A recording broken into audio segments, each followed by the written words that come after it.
Today's talk focuses on an interview we just did with a gentleman named Professor Scott Sklar of George Washington University. He's one of the leading experts on all things solar, as well as vehicles, building installations, etc. We usually get a chance to do sort of a casual interview with him once a quarter or so, and we've chosen the introduction of the Model 3 as our B-roll for today. This is Greg for Tesla Fan Insight. Thanks once again for joining us. If this is your first time on our channel, welcome. If you're a repeat visitor, welcome back. Please note that if you say hello or have questions or comments, we'd appreciate your holding until about 15 minutes in when we can respond without interrupting for the show for those that are joining us that weren't able to do so live. One of our goals is to keep improving our quality. And by the way, we also wanted to say thanks to our Patreon supporters as well as our subscribers. If you find the information helpful and useful, we'd appreciate it if you would do both. So we had an opportunity to meet or have sort of breakfast with Professor Scott Sklar of GW University. He answered a number of questions and shared a number of points on a range of issues that we're going to be covering today. The first is the fact that Panasonic is the winner of the sweepstakes to be a supplier of batteries in China. The second thing we'll be covering is his analysis of the Maxwell Dry Electrode Technology. Third item to cover is the range differential between the Entron and the Model X. The Model X is getting about 100 miles of range better, and he had some analysis on that. And then finally, what's called China sourcing. He indicated that he had some comments regarding the challenge associated with manufacturers having to source in China and sort of the impact that that might have on your production. So the big news for today that we listed as sort of our lead topic here, we've got to pause on this and like to keep it going. Okay. So the big news today that we wanted to report is that there are a number of news sources that have indicated that LG was the likely winner of the battery contract for the Tesla's Shanghai factory. And we wanted to note that we were a bit skeptical on that for a number of reasons. And Professor Sklar indicated that there's a two-step process for how the batteries are like to show up to that factory. The first stage of the process will be to have Panasonic produce the batteries and then in Japan and ship them to China as the first phase of how this is going to work. The second phase will be that there'll actually be a gigafactory built in China to produce batteries for that plant. And it's critical for everybody in the world involved in electric to be exposed to the world's largest market for batteries, which China is. So we were a bit surprised by his comments. One of the things that we asked about was, why would Tesla want to build in China if in fact you end up with the potential for your technology being copied? He basically indicated that, yeah, it's a good idea to not want the technology to go over, but the reality is that it's already occurred, so there's no, there's no need to look at it from that vantage point because, those folks already have this technology in hand, and there is no secret sauce right now. They can build if they want there, and so that was one of the other points that he made. The second thing that popped up, we asked about or talked about was, what about LG as the provider? We kind of thought it made sense for Panasonic to continue because what's been happening is that the batteries for the Model X and S are still made in Japan. And even if they don't use the 2170, there's already battery capacity not being used for Model X and S as the number of sales of those vehicles have declined as Model 3 has come on. So one of the question marks we had about LG and there were several, was why do you want to mess with a competitor of that size of LG? The second thing, and so it made sense from that standpoint. Another issue that's popped up is with LG controlling 90% of the other manufacturers that are not Tesla when it comes to batteries. How was it that we're going to have this company producing batteries for Tesla at scale when it has large contracts and agreements with others, and it's not clear that they would have sufficient battery capacity to handle Tesla? So we'll be finding out what the answer truly is to this, but there are a lot of logical reasons why the winner of these sweepstakes is initially China, and then the factory being able to produce those battery itself. One possible way you could answer why it is that Tesla's chosen this route is that we have an interesting dialogue that went on regarding, we asked Dr. or Professor Sklar about the fact that there's a range differential between the e-tron and Tesla's Model X. Both cars have within 5 kW the same size battery, but in the case of the e-tron, uh, Tesla is getting about 300 miles of range, while the folks at Audi VW are getting approximately 204 miles of range. And so that's obviously a huge differential, and there's a huge open question as to why that is. And the answer he gave was that um, the battery management, thermal management, that whole system from Tesla is of such high quality that it's superior to anything else that's being produced in the world. So I thought this was amazing news because it kind of answers the question of, can Tesla afford to potentially have its technology on display in its factory inside of China without consequences relative to theft? And if the software advantage and other technology in that space of battery management is kind of the double secret sauce of Tesla, it shows that there might be less of reason to fear opening up in the Chinese market for this reason. So I think that's interesting news, very interesting news to learn. And so I just wanted to run this by you guys because everyone's speculating on LG being the battery manufacturer. We didn't think that would be the case. And having an expert at his level run through that. One other thing that's going on, and you guys can send us a note over on Facebook at Tesla Fan Insight regarding taking tours of some of the technology that he's helping to implement in the EV or off-grid space. He does two tours a week of two buildings that are office buildings that are completely off the grid. And so if you guys are interested in that, we could make arrangements for those in the greater DC area to have an opportunity to see those vehicles in action. The um, the next thing that popped up in our conversation was we kind of asked him about what's going on with the dry erase technology from Maxwell. Is it that significant, that big a deal? And what he indicated was that what's actually happening right now is that the implementation of that technology is perhaps 3 years away.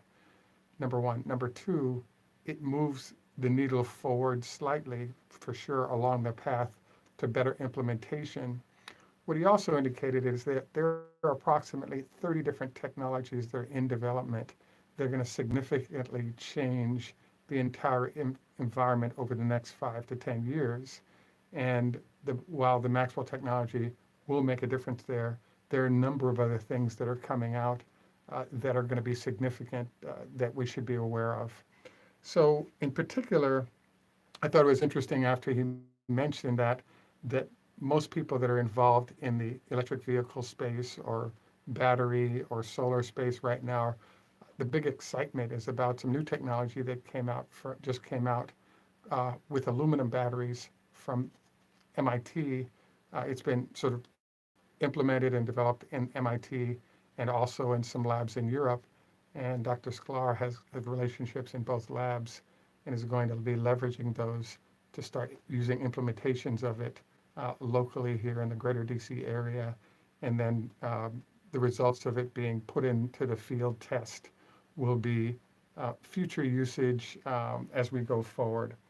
And so we'll keep you posted if we can get anybody from MIT to do an interview with us on this subject, we'll definitely jump at it and give you guys an opportunity to learn more. The big news about this new aluminum battery technology is that in essence performs exactly the same way as the Model X or the current uh, products. The big difference is that you get the same performance of the current lithium-ion batteries, but it's one-fourth the weight. So that's a pretty big deal. So we'll see, more about this, and we'll look forward to reporting on it as we get access to more. One of the note that he made I thought was fascinating was that what's inbound over the next, let's say, 5 or 6 years is the concept he called a black box.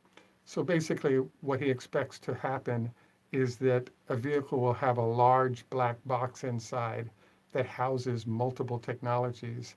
And depending on how you, for example, if you slam down the gas pedal and the optimal method for responding to user input in that fashion is a lithium ion battery, you'll simply get all that energy in a powerful way optimized by lithium ion.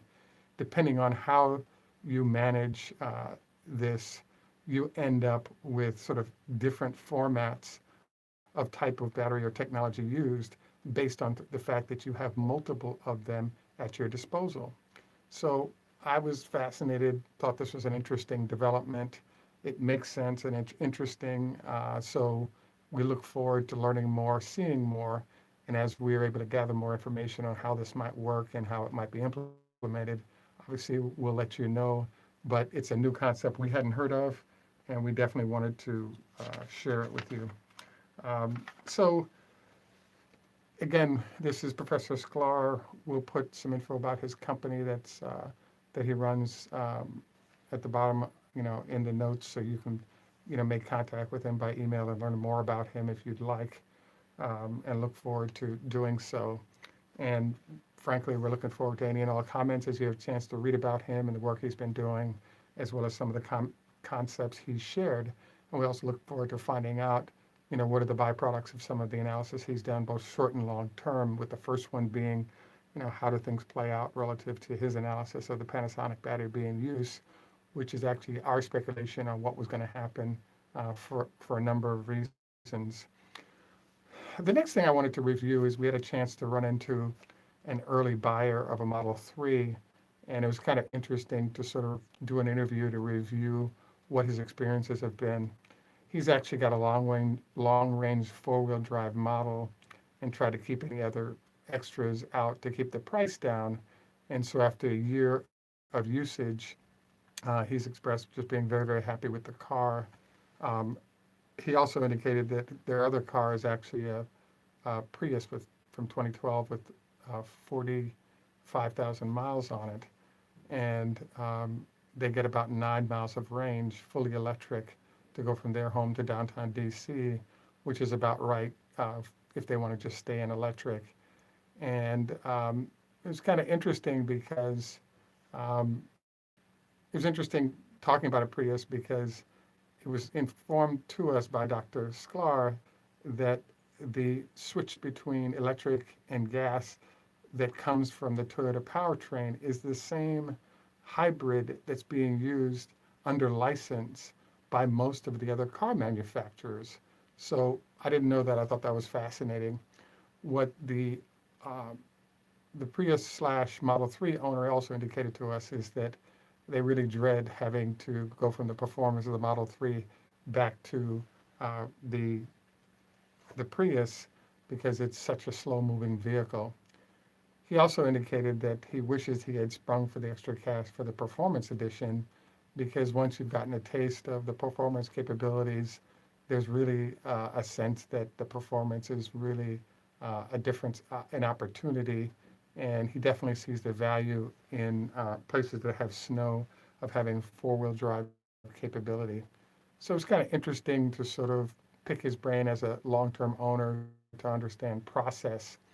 Another thing that he indicated / his wife indicated is that they actually, both he and his wife, work in buildings that have plug-in electric that allows them to not have to pay for electric. So he works for a consulting firm, and he's been able to charge his vehicle up free of charge on a regular basis. So uh, there's another incentive for a lot of folks to actually look aggressively at doing electric, because if your company's offering free electricity, there's no need to pay for gas, and it ends up becoming a perk that's worthwhile. And frankly, I was also surprised to learn in both cases, husband and wife, that they were in buildings where the building was offering up to 3 hours of free charging on a daily basis, whereas in some places it's the company that's providing the charging services rather than the building. So new development might want to encourage you to choose your building carefully so that you might be able to have access to this type of charging as part of your process.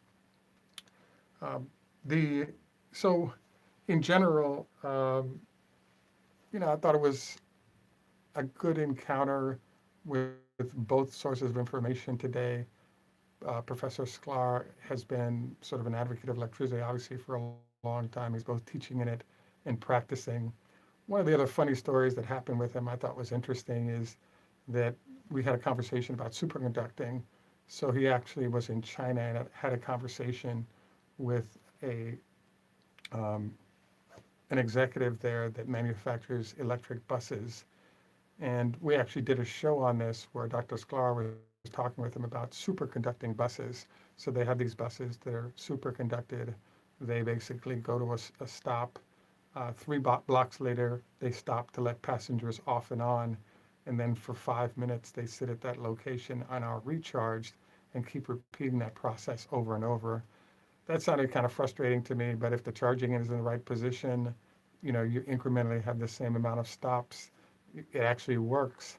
He was surprised to actually have that manufacturer deliver a vehicle to his house, and he already had a number of vehicles and had to sort of donate to get rid of it because, as you were doing research in the industry, we may have already covered it, but another point that he did share that I thought was fascinating was the fact that you really have to, anytime you're engaged with Chinese manufacturing, there's a lot of cost you spend for sort of he called it 4-level quality control at the front end for 2 levels of quality control, inbound, all the materials, et cetera. And on the back end, you have the same thing going on again. So I also thought this was kind of fascinating because, you know, it shows to me that having CATL or one of the other Chinese manufacturers as a partner, when it comes to batteries at least, it sounds like it's not going to happen right now, but it does introduce another layer of cost that smart companies are going to experience as they're manufacturing in China. The other note on this that I thought we were deducing from all of this is there was a question as to why is it that Tesla is doing only the low-end Model 3 initially in the China plant and the remainder in the United States. One, you don't have issues with the quality that we just discussed.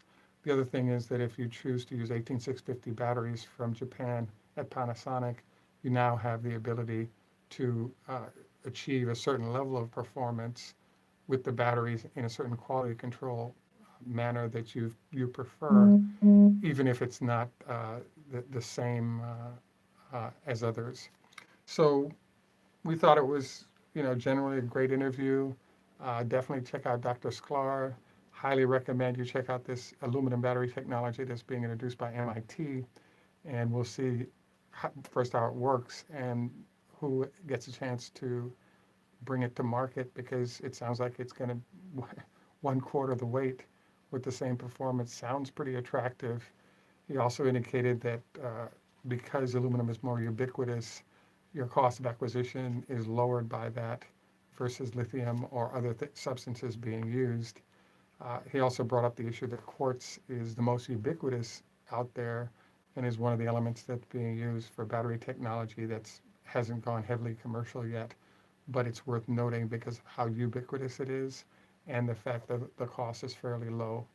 So all this said, sort of new developments that we wanted to bring you guys up to speed on. Actually look very much forward to any and all of your comments. What we particularly like to ask as a question is, if you're a Tesla owner, Are there any things that you wish the car could do that it currently doesn't? And what kind of suggestions might you have to the corporate executives? And we could go from there. Uh, Emmanuel, you asked about our China input. Again, this whole show is based on an interview we did with Professor Scott Sklar of George Washington University. And so, so that's where we got it from. We'll include a link uh, about him in terms of his access info.